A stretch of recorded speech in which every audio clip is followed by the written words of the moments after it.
नमस्कार दोस्तों, स्वागत है आपका हमारे YouTube channel learn English with KP sir में। दोस्तों आज की वीडियो हम सीखने वाले हैं नरेशन यानी कि डायरेक्ट से इनडायरेक्ट। इसका हम दोस्तों पहले एक पार्ट बना चुके हैं जिसमें हम असर्टिव सेंटेंसेज का डायरेक्ट से इनडायरेक्ट बनाना सीख चुके हैं। और यदि आपने वो वीडियो नहीं देखी है तो एक बार आप उस वीडियो को अवश्य देख लीजिए, उसके बाद में आप इस वीडियो को देखिए, क्योंकि ये जो वीडियो है वह उसी वीडियो का पार्ट 2 है। तो उसमें हमने सारे बेसिक्स कवर करवा दिए हैं, उसके जो रूल्स हैं वो सारे कवर करवा दिए हैं, और उसमें असर्टिव सेंटेंसेज का इनडायरेक्ट बनाना हमने सीख लिया है। अब आगे बढ़ते हैं और कुछ देखते हैं अगले प्रकार के सेंटेंसेज का हम इनडायरेक्ट कैसे बनाते हैं। लेकिन आपसे निवेदन रहेगा, यदि आप चैनल पर नए हैं और चैनल को आपने सब्सक्राइब नहीं कर रखा है तो प्लीज़ चैनल को सब्सक्राइब कर लीजिए, ताकि हमारी जो आने वाली वीडियोज़ हैं वो भी आप तक पहुँचती रहें। तो आइए वीडियो को शुरू करते हैं और देखते हैं इंटेरोगेटिव सेंटेंसेज का इनडायरेक्ट कैसे बनाया जाता है। पहली बात तो थोड़ा सा मैं आपको यहाँ पर ब्रीफ नॉलेज दे देता हूँ किस चीज़ का, कि इंटेरोगेटिव सेंटेंस होते क्या हैं। तो साथियों, इंटेरोगेटिव सेंटेंसेज वो सेंटेंसेज होते हैं जिनमें कोई बात पूछी जा रही होती है, और इसके अलावा यदि आप पहचान के लिए देखना चाहें तो उनमें आपको क्या मिल जाएगा, लास्ट में प्रश्नवाचक चिन्ह मिल जाएगा। और ये जो इंटरोगेटिव सेंटेंस हैं वो आप दो तरह के मान सकते हैं, जिनमें से पहला तरीका है हेल्पिंग वर्ब से शुरू होने वाले। जैसे आप यहाँ पर पहला सेंटेंस देखिए, she said to me do you play football in evening. एक तो ये सेंटेंस है जो किससे शुरू हो रहा है, डू से, यानी कि हेल्पिंग वर्ब से।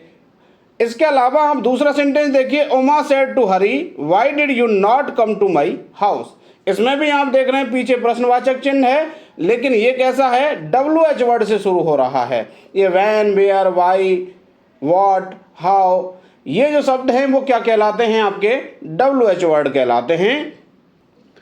तो इन शब्दों से शुरू होने वाले जो सेंटेंस हैं वो भी आपके इंटेरोगेटिव सेंटेंस कहलाते हैं, लेकिन इनके पीछे शर्त एक है कि इनके पीछे प्रश्नवाचक चिन्ह अवश्य लगा हुआ होना चाहिए।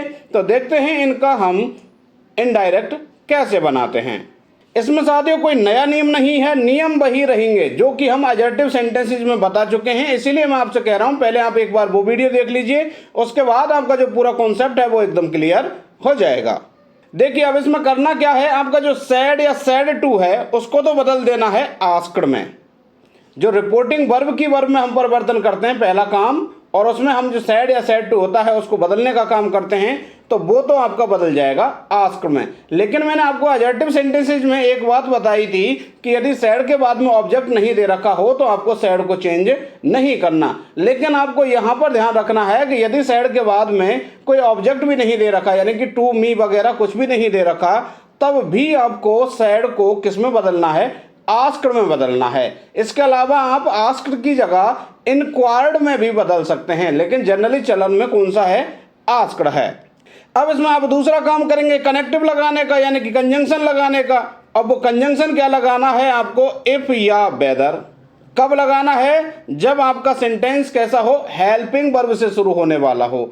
और यदि आपका सेंटेंस WH वर्ड से शुरू होने वाला है तो आपको फिर कोई कनेक्टिव लगाने की आवश्यकता नहीं है। उस सेंटेंस में जो WH वर्ड है वो ही आपका क्या बन जाएगा, कनेक्टिव बन जाएगा, यानी कि उसी को कनेक्टिव की जगह पर लिख देना है। अब देखते हैं इसके कुछ उदाहरण। यहाँ पर आपके सामने दो सेंटेंस है। पहला है she said to me do you play football in the evening. हमने देखा कि यहाँ पर इसके पीछे प्रश्नवाचक चिन्ह लगा हुआ है, इसलिए ये सेंटेंस कैसा है, इंटेरोगेटिव। अब सबसे पहला हमें काम करना है इस सेड टू को बदलने का। तो हमने लिखा सी और सेड टू को किस में बदल दिया, आस्क्ड में। उसके बाद ये जो मी बच रहा था इसको लिख दिया।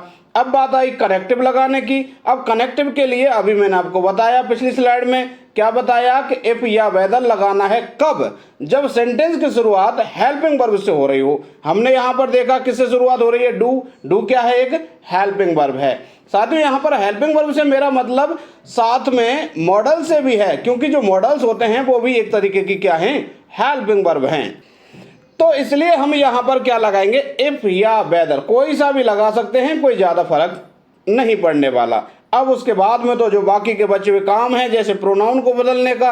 अब प्रोनाउन आपका कौन है, यू है, सेकंड पर्सन है, किसके अनुसार बदलेगा, ऑब्जेक्ट के अनुसार, और ऑब्जेक्ट कौन है आपका, मी है। अब यू को जब हम मी से बदलेंगे और ये जो यू है वो सब्जेक्ट वाला है, अगर हम इस यू को मी से बदलेंगे तो किस में बदलेगा, आई में बदलेगा। कल की वीडियो में मैं इसको अच्छी तरह समझा चुका हूं कि हम प्रोनाउन में बदलाव कैसे करते हैं।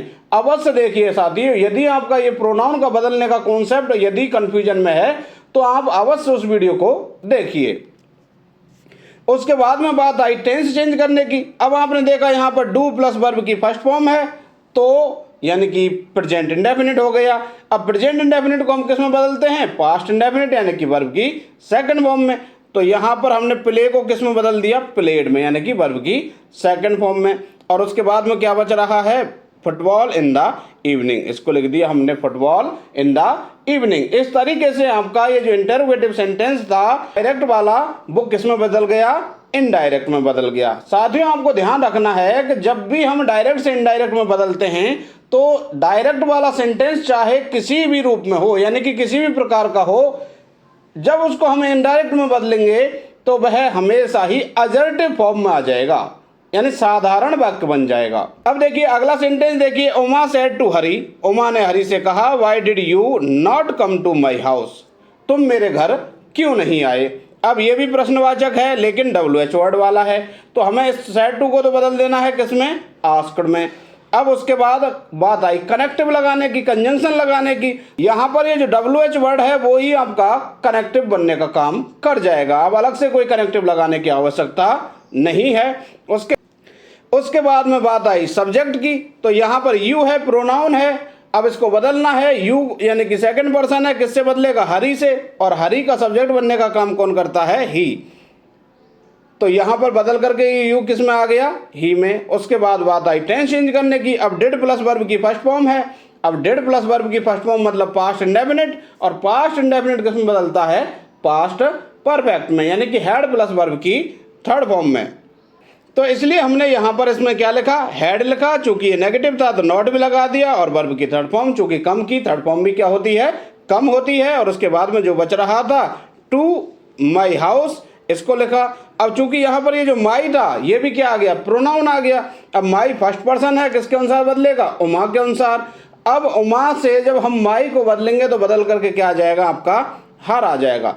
इसको साथियों फिर दोबारा कह रहा हूँ, पिछली वीडियो में मैंने अच्छे से समझाया है, आप वहां जाकर के अवश्य देख लीजिए, आपको ये प्रोनाउन बदलने का जो कॉन्सेप्ट है एकदम क्लियर हो जाएगा। और बाकी बचा हुआ हमने हाउस लिख दिया। साथियों आपको एक बात ध्यान रखनी है, जब कोई भी सेंटेंस इंटरोगेटिव होता है तो उसकी शुरुआत तो होती है, उसका जो स्ट्रक्चर है वो क्या होता है, या तो WH वर्ड होगा, या फिर उसके बाद में हेल्पिंग वर्ब होगी, या फिर डायरेक्ट हेल्पिंग वर्ब से शुरू हो रहा होगा, और उसके बाद में फिर सब्जेक्ट आता है, उसके बाद में वर्ब आती है। लेकिन जब हम साधारण या अजर्टिव सेंटेंस बनाते हैं तो उसमें क्या होता है, सबसे पहले सब्जेक्ट होता है, और उसके बाद में फिर आपकी हेल्पिंग वर्ब और ये मेन वर्ब और अदर चीज़ें आती हैं। तो अभी तो आपने देखा यहाँ पर तो पहले क्या था, बाई था, फिर डिड था, लेकिन अब हमने क्या किया है, यहाँ पर सबसे पहले लिखा है सब्जेक्ट को, उसके बाद में जो हेल्पिंग वगैरह थी इनको अंदर लेकर के आए, क्योंकि जो साधारण वाक्य होते हैं उनमें हेल्पिंग वर्ब कहाँ आती हैं, अंदर आती हैं। और देख लीजिए एक आध दो सेंटेंस, जैसे शी सेड टू कमल, उसने कमल से कहा, आर यू ए स्टूडेंट। अब हमें बनाना है तो सबसे पहले सेड टू को चेंज करेंगे और किस में बदल जाएगा, आस्क्ड में। तो सी आस्क्ड कमल, अब इधर हेल्पिंग वर्ब से शुरू होने वाला है इसलिए हमने क्या लगाया, इफ। अब उसके बाद में हमने यू को चेंज किया। अब चूंकि सेकंड पर्सन है, किससे बदलेंगे, कमल से, और कमल से जब बदलेंगे तो ये यू का क्या बन जाएगा, ही बन जाएगा। और उसके बाद में बात आई टेंस चेंज करने की। अब यहाँ पर आप अंदर देख रहे हैं कोई वर्ब है ही नहीं, यहाँ पर क्या था, शुरुआत में आर था, तो इसी को हम किस में बदल देंगे, वॉज में, यानी कि एजेएमआर किस में बदलते हैं, वॉज वर्ब में बदलते हैं। चूंकि यहाँ पर बी टाइप जो वर्ब होती है, यानी कि बी जो वर्ब होती है उसकी फर्स्ट फॉर्म एजेएमआर होती है। यहाँ पर कहने का मतलब जो आर है ना वो क्या है, वर्ब की फर्स्ट फॉर्म है, उसको हमने किस में बदल दिया, सेकंड फॉर्म में, यानी कि बी की जो सेकंड फॉर्म है वो क्या होती है, वॉज या वर होती है। और ही के हिसाब से हमने क्या लगा दिया, वॉज लगा दिया, और बचा हुआ लिख दिया यहाँ पर ए स्टूडेंट। इसके साथ इस बात का भी ध्यान रखना है, प्रश्नवाचक चिन्ह भी आपको हटा देना है, क्योंकि हम कैसा सेंटेंस बना रहे हैं, अब साधारण। अगला सेंटेंस देखिए आप, Rajneesh said to Atul, can you help me in my work. अब यहाँ सेड टू को बदलना है। इधर देखा आपने प्रश्नवाचक है, किससे शुरू हो रहा है, कैन से, यानी कि हेल्पिंग वर्ब से। तो करना क्या है, सेड टू को बदल दिया आस्क्ड में। उसके बाद में हमने कनेक्टिव लगाया इफ। उसके बाद यू को हमने बदला अतुल से, तो क्या बदल गया, ही। अब उसके बाद में बात आई टेंस चेंज करने की। अब टेंस के लिए जब मॉडल वाला हो और उसमें कैन हो तो आपको क्या करना है, उसको कुड में बदल देना है। ऐसे ही आपको मे को किस में बदल देना है, माइट में बदल देना है। तो यहाँ पर ये कैन को हमने किस में बदल दिया, कुड में बदल दिया। और इसके अलावा साथियों मैं आपको एक फैक्ट बताना चाहूँगा कि जब कभी कोई मॉडल हो और उसके बाद में हमेशा ही वर्ब की फर्स्ट फॉर्म आती है, तो अब टेंस की कोई बात ही नहीं रही। कैन को हमने किस में बदल दिया, कुड में, और वर्ब की फर्स्ट फॉर्म हेल्प लगा दी। उसके बाद में बचा मी। तो अब मी को भी बदला हमने, अब चूंकि फर्स्ट पर्सन है, किससे बदला, रजनीश से। रजनीश से बदला जब क्या बन गया आपका, हिम बन गया, इन। अब उसके बाद में फिर माई को बदला हमने, चूंकि माई फर्स्ट पर्सन है, किससे बदला, रजनीश से, तो क्या बन गया, हिज बन गया। और जो बाकी बच रहा था वर्क, इसको भी हमने लिख दिया। तो इस तरीके से आपका ये सेंटेंस इनडायरेक्ट में चेंज हुआ। अब अगला देखिए आप, इंपरेटिव सेंटेंसेज को इनडायरेक्ट में बदलना। इसके लिए हमें क्या करना है, उसमें जो आपको सेड या सेड टू मिलेगा उसको तो आप बदल देंगे ऑर्डर्ड, रिक्वेस्टेड या एडवाइड में, या इसके अलावा एक और क्या हो सकता है, फॉरवेड, FORVADE। तो सेड या सेड टू को तो इनमें बदल देना है। और कनेक्टिव की जब बात आएगी तो क्या लगाना है, टू लगाना है। लेकिन इसमें आपको यहाँ पर एक बात ध्यान रखनी है, इनका टेंस आपको चेंज नहीं करना। अब मैं दोबारा से आपको एक चीज और बता देता हूं कि इंपरेटिव सेंटेंस कौन से होते हैं, जो वर्ब की फर्स्ट फॉर्म से शुरू हो रहे होते हैं, जो प्लीज काइंडली से शुरू हो रहे होते हैं, जो डोंट या डू नॉट से शुरू हो रहे होते हैं। ऐसे सेंटेंस आपके कैसे कहलाते हैं, इंपरेटिव, यानी आज्ञार्थक, जिनमें या तो ऑर्डर होता है, या रिक्वेस्ट होती है, या एडवाइज होती है, या फिर तो जैसा उसमें भाव हो उसके अनुसार आपको ऑर्डर्ड या रिक्वेस्टेड या एडवाइड या फॉरवर्ड में से लगा देना है। और उसके बाद कनेक्टिव टू लगा देना है। और जो यदि प्लीज काइंडली वगैरह कुछ है उसमें तो उसको भी हटा देना है। अभी कुछ सेंटेंस देखते हैं, देखिए आप। पहला सेंटेंस है, the doctor said to the patient. Doctor ने पेशेंट से कहा टेक लाइट फूड। अब यहां पर देखिए आप, डॉक्टर पेशेंट से कह रहा है, तो डॉक्टर क्या करेगा, पेशेंट से उसको ऑर्डर देगा, या उससे रिक्वेस्ट करेगा, या उसको एडवाइज करेगा, यानी कि सलाह देगा। तो हमेशा ही जो डॉक्टर है वह पेशेंट के लिए क्या काम करता है, सलाह देने का काम करता है। और यहाँ पर भी वो सलाह ही दे रहा है कि आपको क्या लेना चाहिए, हल्का खाना लेना चाहिए। तो इसलिए हमने सेड टू को किस में बदल दिया, एडवाइज्ड में। तो the doctor advised the patient. उसके बाद अभी मैंने आपको बताया कनेक्टिव क्या लगा देना है, टू। और उसके बाद इसमें टेंस चेंज नहीं करना, डायरेक्ट सेंटेंस को उतार देना है। तो हमने यहां पर लिख दिया टेक लाइट फूड। अगला सेंटेंस देखिए आप, the captain said to the soldiers attack the enemy in the morning. अब जो कैप्टन है उसने अपने सोल्जर्स को ऑर्डर दिया है कि आपको अटैक कब करना है, सुबह करना है। तो यहां पर इस सेड टू को हम किस में बदल देंगे, ऑर्डर्ड में बदल देंगे। तो the captain ordered the soldiers. अब उसके बाद कनेक्टिव लगाया टू, और उसके बाद में जो आपका ये सेंटेंस था इसको हमने उतार दिया, to attack the enemy in the morning. ये बहुत आसान है साथियों, केवल आपको सेंस समझ लेना है कि इसमें ऑर्डर है, या एडवाइज है, या फिर रिक्वेस्ट है। अगला सेंटेंस देखिए आप, the stranger said to me. Stranger ने मुझसे कहा, अजनबी ने मुझसे कहा, please tell me the way to the station, कि कृपया करके मुझे क्या बता दीजिए, स्टेशन जाने का रास्ता बता दीजिए। अब प्लीज लगा करके कोई बात कर रहा है तो इसका मतलब क्या है, वो रिक्वेस्ट कर रहा है। इसलिए हमने सेड टू को यहाँ पर किस में बदल दिया, रिक्वेस्टेड में बदल दिया। और उसके बाद में हमने यहाँ कनेक्टिव क्या लगा दिया, टू लगा दिया। और उसके बाद जो प्लीज है, अब चूंकि प्लीज बताने के लिए आया है कि रिक्वेस्ट की जा रही है, इसलिए अब रिक्वेस्ट को हमने यहाँ लगा दिया। तो प्लीज को हटा देंगे, ऐसे प्लीज या काइंडली हो उसको हटा देना है।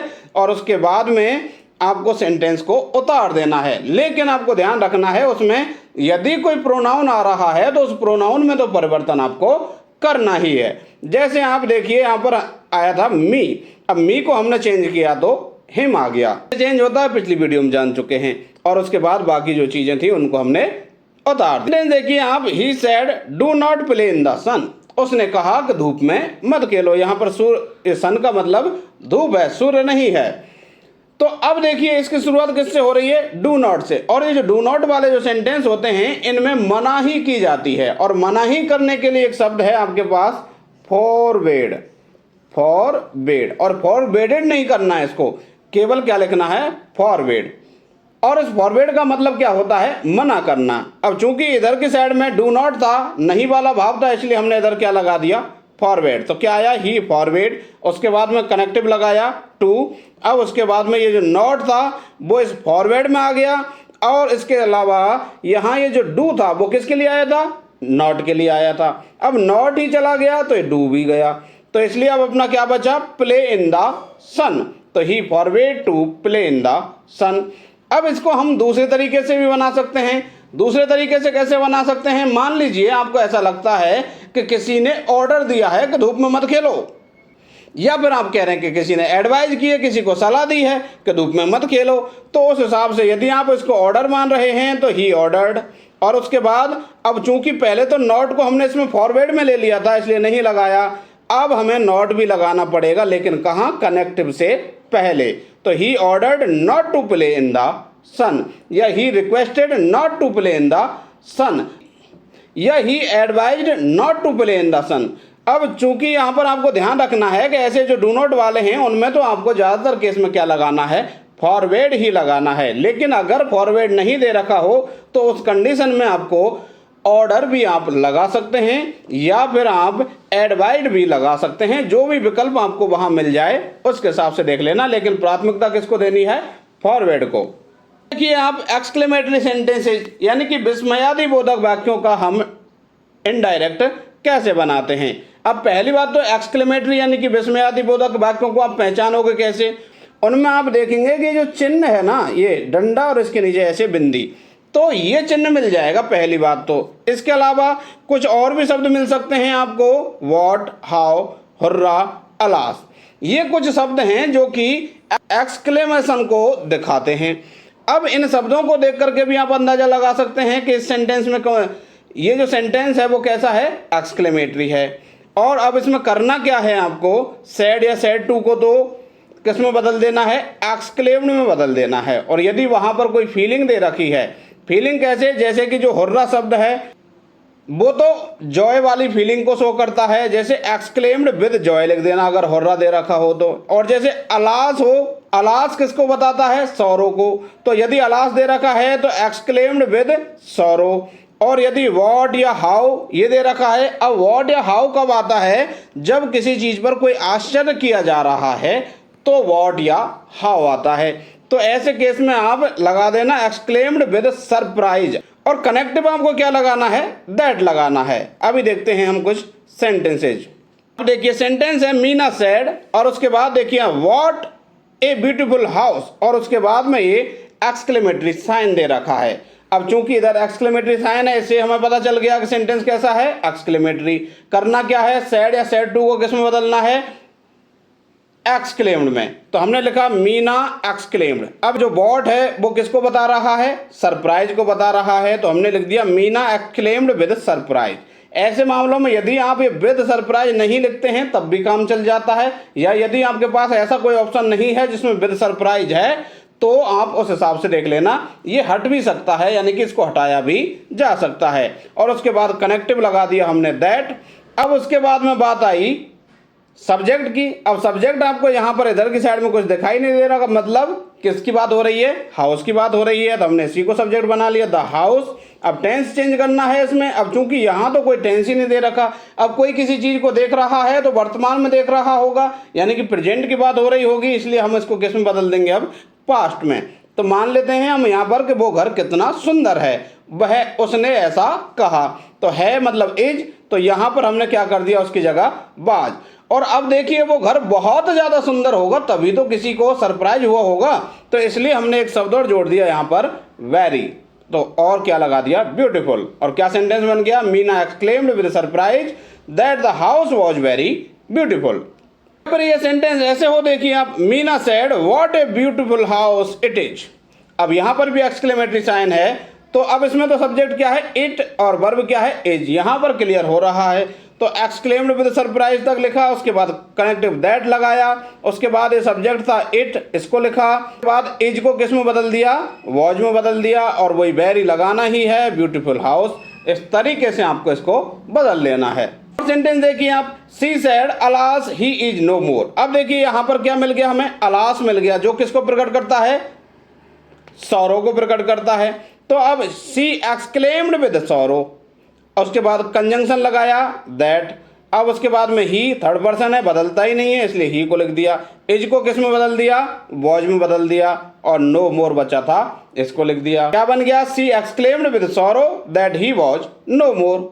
अगला सेंटेंस देखिए, दे सेड उन्होंने कहा, उसके बाद क्या है, हुर्रा, हुर्रा किसको प्रकट करता है, जॉय को, we have won the match. अब देखिए आपने लिखा यहाँ पर they exclaimed with joy, that connective लगाया, उसके बाद में बी को चेंज किया किससे, दे से, क्या बदल करके आ गया, दे। उसके बाद में हमने टेंस चेंज कर लिया, हैव को किस में बदल दिया, हैड में, और वर्ब की थर्ड फॉर्म, और उसके बाद में क्या बचा, द मैच। इस तरीके से आपको एक्सक्लेमेटरी जो सेंटेंसेज हैं उनको इनडायरेक्ट स्पीच में बदलना है। इसके अलावा यहाँ पर अगला देखिए आप, लेट या लेट्स वाले जो वाक्य होते हैं उनको हम इनडायरेक्ट में कैसे बदलते हैं। इसमें आपको देखिए sentence, I said to my friend अब let us go to some holy place, ये सेंटेंस है, इसमें हमें क्या मिल गया, लेट अस यानी कि लेट्स। तो इसको हमें कैसे बदलना है, जो लेट्स वाले सेंटेंसेज हैं उनमें साथियों एक बात का ध्यान रखना है कि जो सेड या सेड टू है वो तो बदलता है सजेस्टेड टू में। बाकी अब तक हमने जितने देखे तो जो सेड के साथ में टू था वो भी उसी के साथ हट जाता था, लेकिन यहां पर टू नहीं हटेगा सजेस्टेड वाले मामले में। तो I suggested to my friend यहां तक लिखा, उसके बाद कनेक्टिव आपको यहां पर दैट ही लगाना है, क्या लगाना है, दैट ही लगाना है। उसके बाद हमेशा ही इन वाक्यों में आपको बी शुड लिखना है, क्या लिखना है, बी शुड, क्योंकि यहां पर ये अस है और अस बदल करके किस में आ जाएगा, बी में आ जाएगा। और उसके बाद आपको मैंने अभी आपको बताया ही था कि शुड के बाद तो हमेशा वर्ब की फर्स्ट फॉर्म आती है, तो इसलिए हमने यहाँ पर क्या लिखा, गो, और उसके बाद में जो बच रहा है उसको लिख दिया टू सम होली प्लेस। अगला सेंटेंस और देख लीजिए आप, I said to Hari let us go to a hotel. अब यहां पर भी वही बात है, आई सजेस्टेड टू हरी और उसके बाद दैट, और फिर वही बी शुड और वर्ब की फर्स्ट फॉर्म, और जो बच रहा है उसको लिख दिया टू ए होटल। ऐसे आपको लेट वाले वाक्यों का इनडायरेक्ट स्पीच बना लेना है। इसके अलावा कुछ अन्य प्रकार के सेंटेंसेज भी आपके सामने आ सकते हैं जिनका आपसे इनडायरेक्ट स्पीच बनवाया जा सकता है। उनमें आपको थोड़ा सा कॉमन सेंस लगाना है कि यहाँ पर जो रिपोर्टेड स्पीच है उसमें कौन सी बात कही जा रही है, किस संदर्भ में बात कही जा रही है, उसका थोड़ा सा आपको गौर करना है। और देखिए, she said to her friend, उसने अपने मित्र से कहा, क्या कहा, गुड मॉर्निंग। अब गुड मॉर्निंग कहा है, अब गुड मॉर्निंग करने को हम क्या कहते हैं, विश करना या ग्रीट करना बोलते हैं। तो अब यहां पर हमें सेड टू को किस में बदल देंगे, विश्ड या ग्रीटेड, इसमें बदल देना है।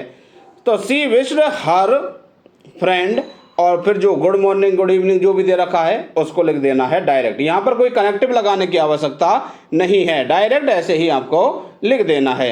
अगला सेंटेंस देखिए, ही सेड कॉन्ग्रेचुलेशन। अब किसी ने किसी को कॉन्ग्रेचुलेशन दी है, उसने कहा कॉन्ग्रेचुलेशंस, तो डायरेक्ट यही बात हुई ना, उसने कॉन्ग्रेचुलेट किया मतलब बधाई दी, तो डायरेक्ट यही बन गया, जो सैड है और इधर का जो सेंस है मिल करके दोनों क्या बन गए, ही कॉन्ग्रेचुलेटेड।